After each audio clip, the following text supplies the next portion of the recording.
Somnifère, le podcast. Bonsoir à toutes et à tous, nous sommes le jeudi 16 juin et Somnifère vous emmène ce soir dans le vieux Paris, celui des guinguettes, des cafés-concerts et des salles enfumées. Une fille des faubourgs s'installe seule dans le sous-sol d'une brasserie et se met à enchaîner les verres les uns après les autres. Deux clients de l'établissement, intrigués par son comportement et par sa beauté inhabituelle, décide d'aller à sa rencontre. Boit-elle autant pour oublier son travail ou noyer son chagrin? Et quelle est son histoire? La réponse va les étonner. C'est un récit de Catulle Mendes intitulé « La voix de jadis ». Et juste avant cela, notre séance de relaxation pour s'endormir sur un nuage. Je vous souhaite une excellente nuit et maintenant place à notre séance de relaxation. La séance de relaxation. Portez simplement votre attention sur votre respiration pendant quelques instants et laissez progressivement s'échapper toutes les tensions et le stress à l'expire.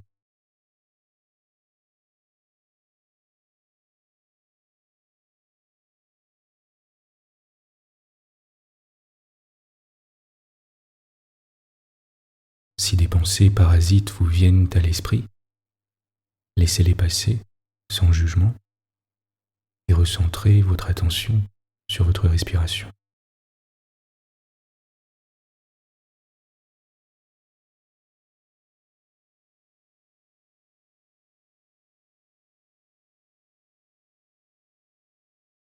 Inspirez, détendez votre cuir chevelu et votre front.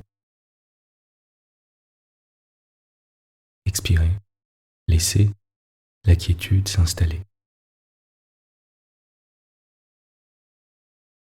Inspirez, sentez votre front se lisser, votre mâchoire se relâcher et laissez s'échapper toutes les tensions à l'expire.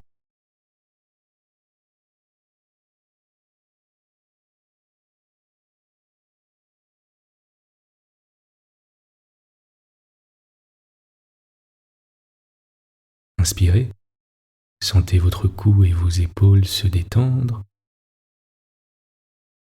et expirez en vous abandonnant complètement sur le matelas.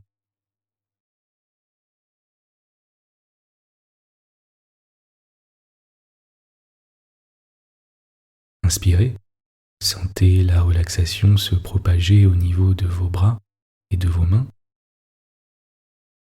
et expirez toutes les émotions indésirables.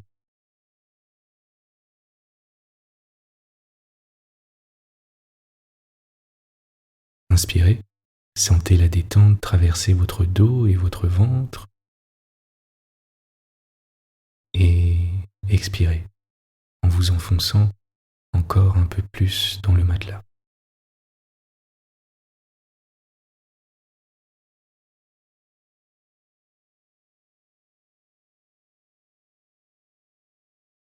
Imaginez comme une douce chaleur parcourir lentement vos jambes jusqu'au bout de vos orteils.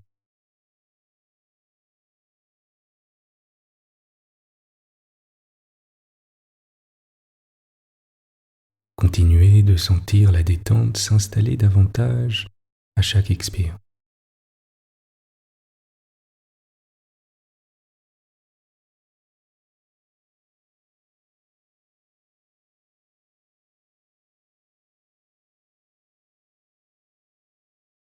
Je vais vous demander à présent d'imaginer que vous flottez sur un nuage blanc, doux et moelleux.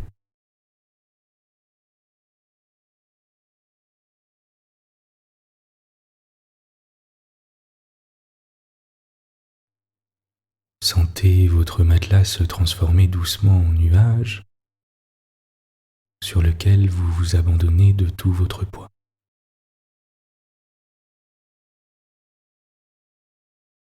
Le nuage est d'une douceur incroyable et d'une tiédeur réconfortante.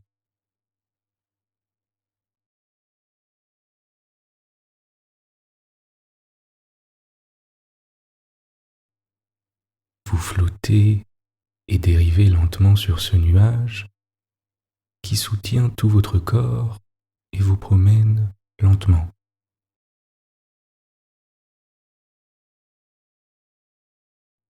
Paisiblement dans les airs.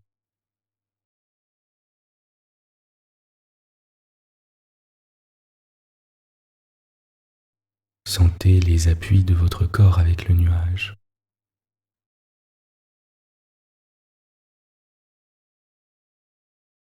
Sentez à quel point le nuage est doux et confortable.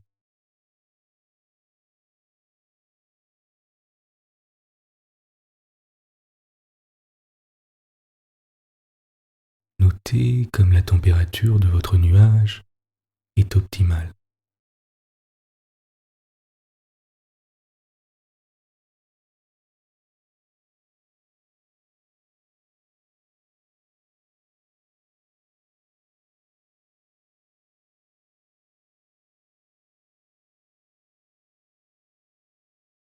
Il y a d'autres nuages dans le ciel qui flottent doucement. Voyez-les passer avec paresse autour de vous.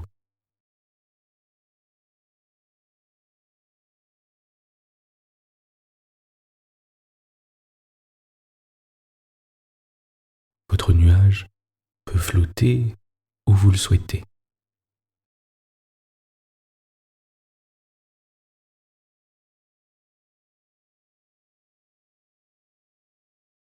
Vous êtes à l'aise sur votre nuage, soutenu doucement mais fermement, en sécurité et en paix.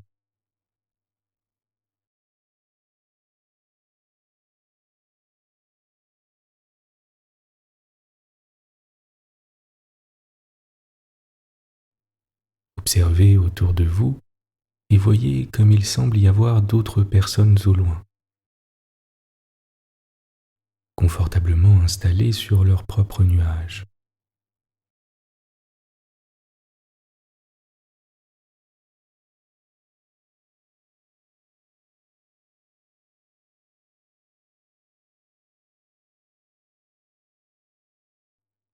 Certains sont complètement relâchés, avec les bras ballants.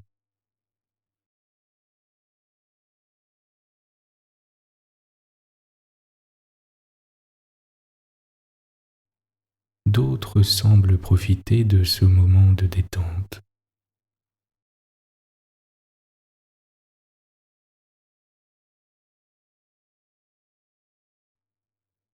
D'autres encore sont déjà assoupis.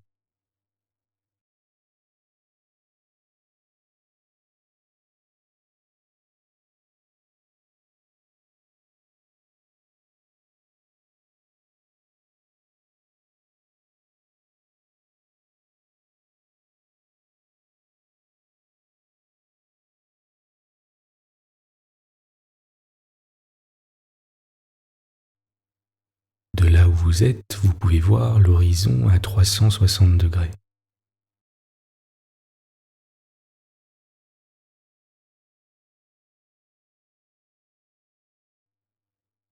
L'horizon s'étire en un cercle complet autour de vous.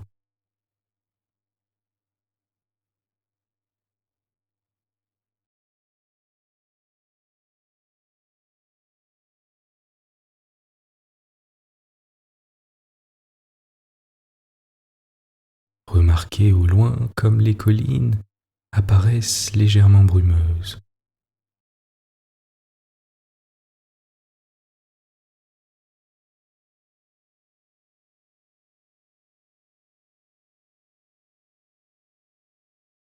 Vous vous sentez complètement à l'aise et en sécurité.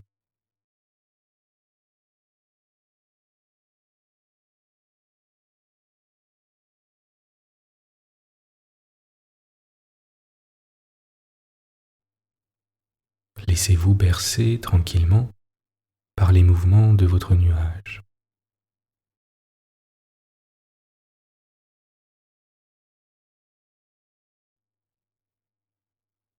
Portez pendant quelques instants votre attention sur votre respiration et sur l'air qui entre et sort de vos narines.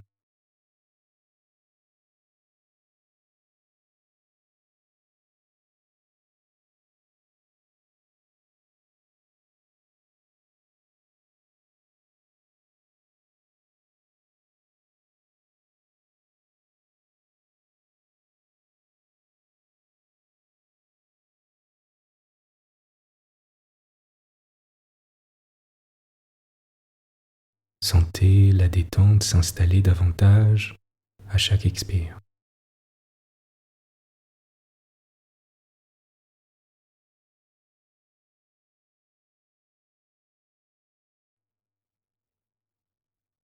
Certains nuages sont si proches que vous pouvez presque les toucher.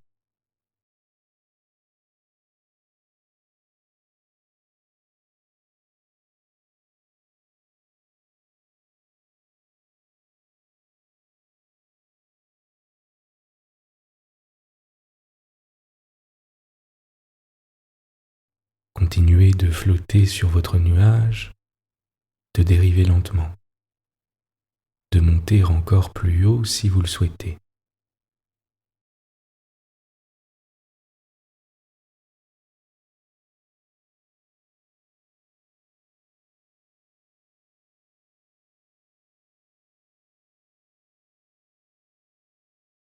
Le sol au-dessous de vous ressemble à un patchwork.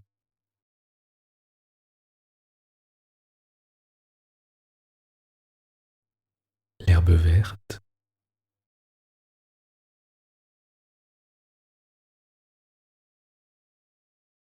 les champs couleur dorée,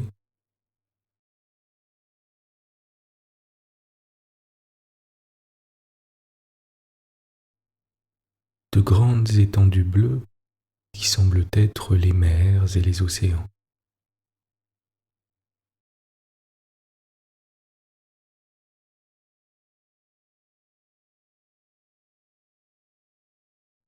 Et de plus petits points bleus pour les rivières et les lacs.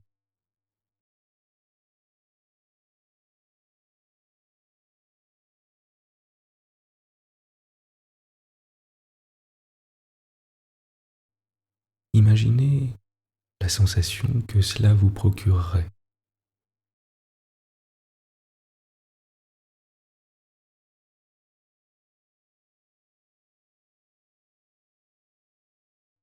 Autour de vous, tout est d'un blanc réconfortant.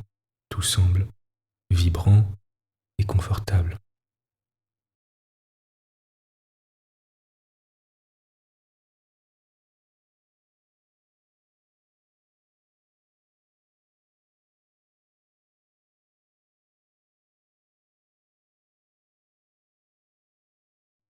Sentez le nuage vous soutenir en douceur, confortablement, alors qu'il vous promène çà et là et que vous sentez la détente vous emporter.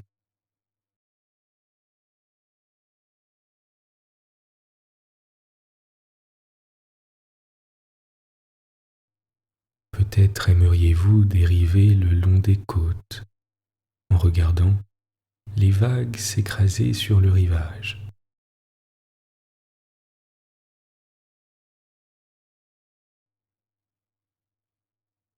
Peut-être aimeriez-vous flotter à travers la ville, dériver entre les bâtiments et regarder les voitures au-dessous.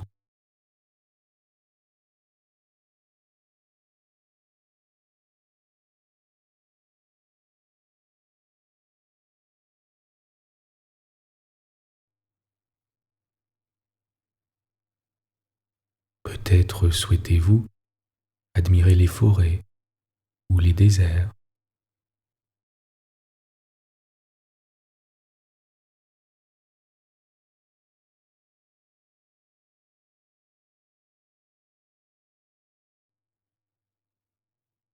Prenez un moment pour porter votre imagination où vous le souhaitez et laissez votre nuage vous y emporter.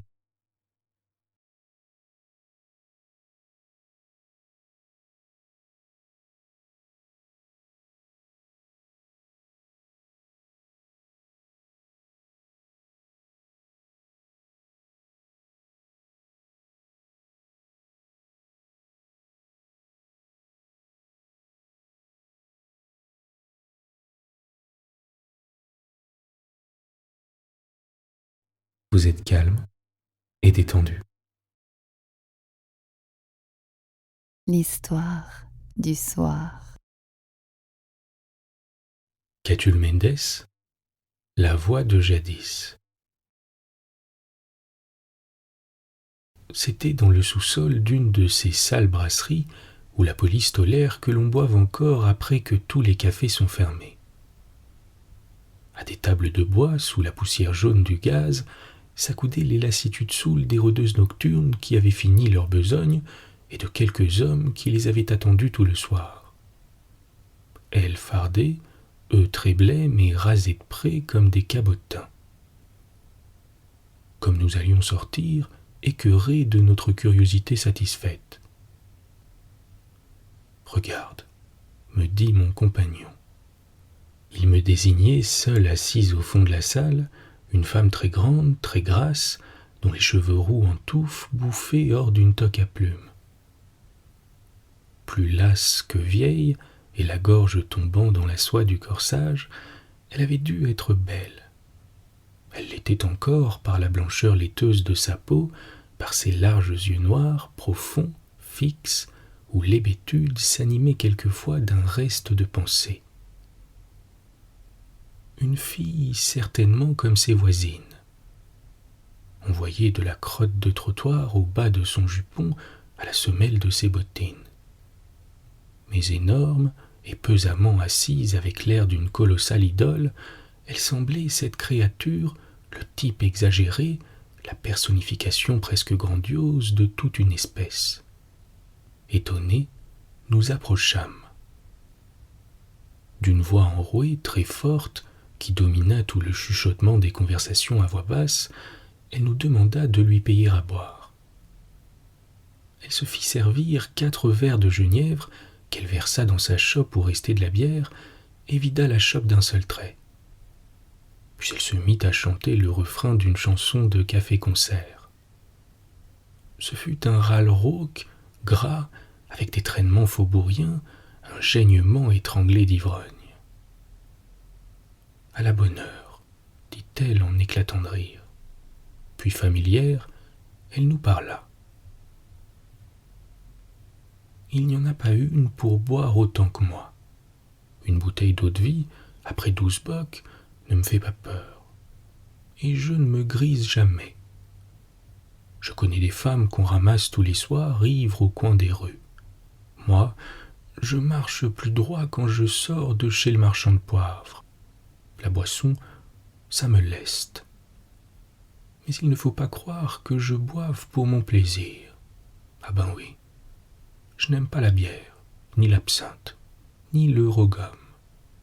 Il y a des moments où je donnerais je ne sais quoi pour avaler un verre d'eau pure bien claire qui me caresserait la gorge et me mettrait de la fraîcheur dans l'estomac. Mais si je bois, ce n'est pas non plus pour être amusante avec les hommes. Je me soucie bien d'être amusante. Je fais mon métier tout juste. Je donne ce qu'on m'achète, pas autre chose. Est-ce que je suis obligé d'être de bonne humeur, d'avoir des mots drôles, de faire rire les gens par-dessus le marché? Il ne manquerait plus que ça. Ils croient peut-être qu'ils m'amusent. Non. Si j'ai pris l'habitude de m'enfourrer jusque-là de l'alcool à 3 sous le verre, c'est pour une autre raison, et ça ne regarde personne. Elle parlait bas maintenant, comme pleine d'une pensée triste, et détournée à demi, elle prit sa tête entre ses larges mains grasses, la fit pencher à droite, la fit pencher à gauche, berçant son front comme on berce un enfant malade. Puis bien que nous ne l'eussions pas interrogée, elle continua sans nous regarder. Oui, pour une autre raison. Si vous voulez la savoir, je veux bien vous la dire.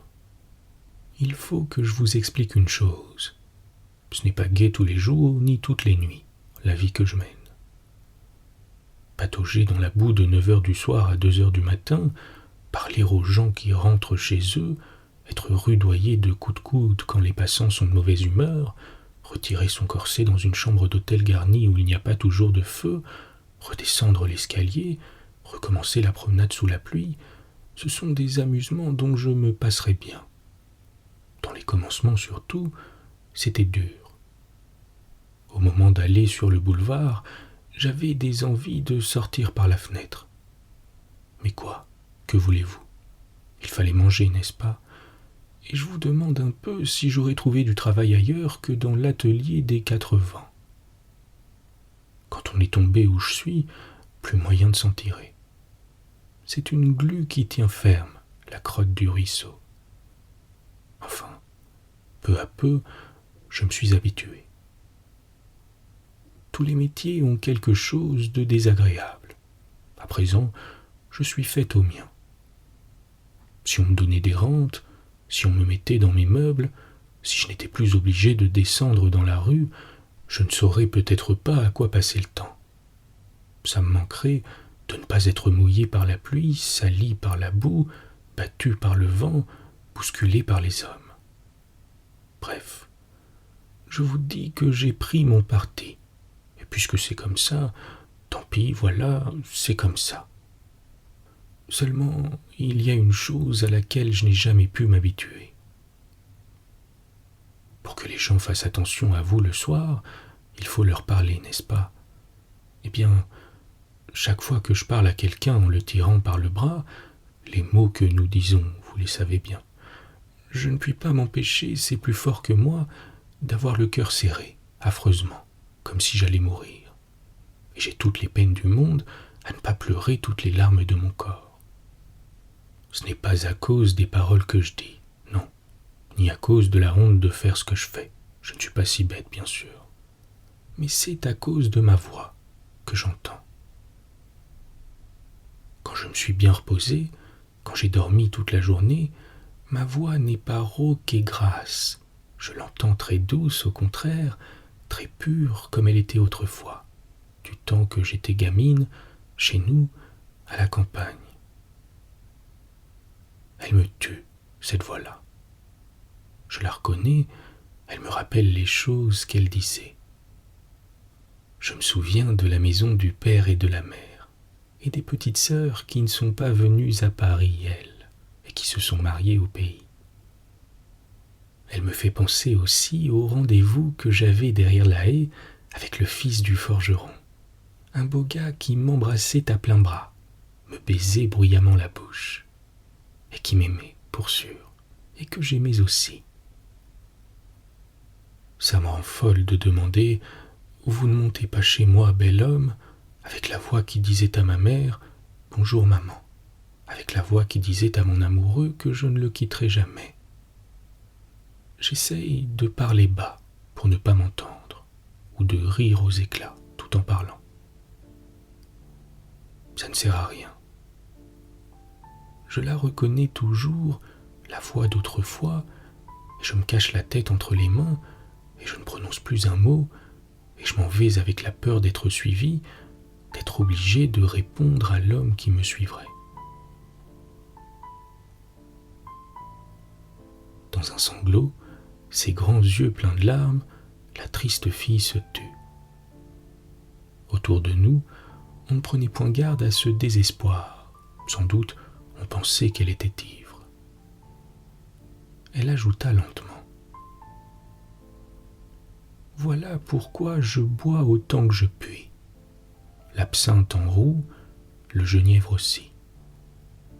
Après avoir bu, je n'ai plus le son de parole que j'avais dans le temps. Et à force d'avaler tout ce qui sèche et brûle la gorge, j'espère bien arriver à ne jamais plus entendre, quand je tire le bras aux hommes de la rue, la voix douce dont j'appelais maman et dont je disais que je l'aimais à mon premier amoureux.